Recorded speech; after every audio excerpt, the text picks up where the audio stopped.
आपण बघत आहात डिजिटल इंडियाचे डिजिटल न्यूज. ठाम मत मराठी न्यूज. राष्ट्रवादी काँग्रेस पक्षातर्फे महात्मा फुलेंना करण्यात आले अभिवादन. बातमी सविस्तर.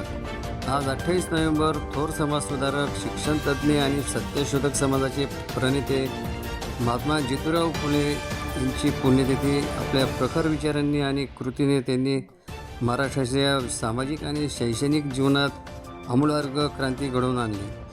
स्त्री शिक्षण, अस्पृश्यता निवारण आणि शेतकऱ्यांच्या हक्कासाठी त्यांनी दिलेला लढा हा आजही प्रेरणास्रोत आहे. याच पार्श्वभूमीवर आज धुळे शहरातील राष्ट्रवादी काँग्रेस, अजित पवार गटाच्या वतीने आणि महात्मा फुले समता परिषदेच्या वतीने महात्मा फुले यांच्या स्मारकाला अभिवादन करण्यात आले. यावेळी राष्ट्रवादी काँग्रेस पक्षाचे पदाधिकारी व महिला पदाधिकारी मोठ्या संख्येने उपस्थित होते.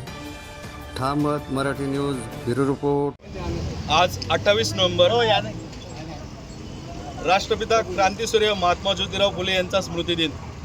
विद्येविना मती गेली, मतीविना नीती गेली, नीतीविना गती गेली, गतीविना वित्त गेले, वित्तविना शूद्र कसले, असा संदेश देणाऱ्या महामानवाचा आणि समतेचं बीज या भारतभूमीत, फक्त महाराष्ट्रातच नव्हे तर अखंड भारतवर्षात पेरणाऱ्या या क्रांतीसूर्याचा आज पुण्यतिथीनिमित्त राष्ट्रवादी काँग्रेस पक्ष, अजितदादा गटाचे आमचे सन्माननीय अध्यक्ष कैलासभाऊ चौधरी, सामाजिक न्यायाचे प्रदेश सरचिटणीस महेंद्रदादा शिरसाट, आनंदजी सैंदाने, ओबीसी सेलचे ज्ञानेश्वरभाऊ माळी, आमच्या महिला विभागाच्या योजनाताई हिरे, सीमा महाजन आणि रवींद्र आप्पासाहेब गड्डा पैलवान आणि सर्व तोलामोलाचे पदाधिकारी, जयजी पाटील, या सर्वांतर्फे या महामानवास अभिवादन करण्यासाठी राष्ट्रवादी काँग्रेस पक्षाने इथे सर्व मिळून अभिवादन केलेलं आहे.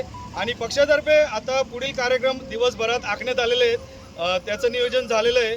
आणि या मानवानस आमचं थोर वंदन. जय ज्योती, जय क्रांती. महाराष्ट्रातील ताज्या घडामोडींसाठी पाहत रहा ठाम मत मराठी न्यूज. तसेच आमच्या चॅनलला लाईक, शेअर, सबस्क्राईब करायला विसरू नका.